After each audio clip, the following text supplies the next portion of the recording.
എല്ലാരും ഇങ്ങനെ പറയും നിൽക്കും.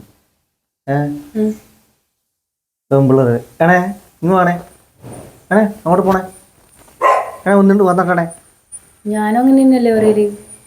അതെ, നിന്നെ എല്ലാരും അണയാന്ന് വിളിക്കലുണ്ടാ? എന്തുകൊണ്ടാ അങ്ങനെ അണയാന്ന് വിളിക്കുന്നത്? എന്നാ അതിന്റെ അർത്ഥം അറിയാം എനിക്ക്. അർത്ഥം വിളിക്കുന്നല്ലേ? ഇണയെന്ന് പറഞ്ഞാൽ ഇണ പക്ഷികൾക്ക്, മൃഗങ്ങൾക്ക്, മനുഷ്യന്മാർക്ക് എല്ലാം ഇണകൾ ഉണ്ടാവും. അതാ ഇണയെന്നാ അതിൻ്റെ അർത്ഥം. നിന്റെ ഇണ ഞാനും എൻ്റെ ഇണ നീയുമാണ്. അതുകൊണ്ട് കാണുന്ന ആൾക്കാരെന്ന് ഇണന്ന് വിളിക്കുമ്പോൾ തിരിഞ്ഞു നോക്കാൻ പാടില്ല. ഞാനൊരു അറിയിക്കട്ടെ, ശ്രീതാട്ടൻ എല്ലാരും എന്നാ വിളിക്കല്? ഞാൻ അണയൊന്നും വിളിക്കില്ല. ഞാൻ അണയെന്ന് ഒരാളെയും വിളിക്കില്ല. അണയെന്ന് ഞാൻ വിളിക്കില്ല, വിളിക്കുകയും ചെയ്യില്ലേ. എനി വിളിക്കാൻ പാടില്ല. ഞാൻ വിളിക്കില്ല, ഞാൻ വിളിച്ചിട്ടില്ല. സത്യം പറയുന്നു.